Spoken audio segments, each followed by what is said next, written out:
Здравейте, скъпи зрители, успях да се класирам, времето е ужасно, затова сега ще ви прочета от листчето ми. Успя да се класира, ама не успя да се подготви. Повече подробности в 8, защото нямам даже грим до скоро.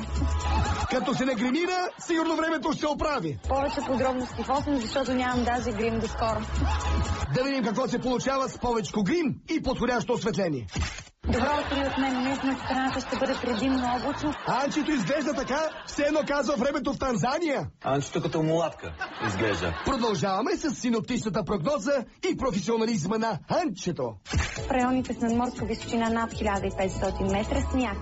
Превъртете ми го малко, защото вече много се повтарям. Професионализмът е обзел целият екип. И вечер на отделни места, също в западните райони, ще превали слаб сняг. За София около 1. Над планините облачността ще се задържи значително. На отделни места ще има снеговалежи. Ще духа умерен до силен вятър от запад-югозапад. А тук закачките стават закачливи в буквалния смисъл на думата. Преди обяд ще бъде значителна над югоизточна България. В източните райони ще продължи да духа умерен вятър от север-североизток. Максималните температури ще са между 1 и 6 градуса, а на 2000 около минус 7. По Черноморието ще има разкъсана облачност, значителна над южния участък. Ще духа до умерен северен вятър.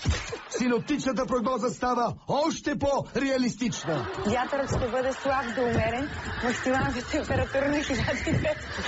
Вятърът ще бъде около минус 5 градуса, а на 2000 около минус 11. Моля ви, спрете с вятъра.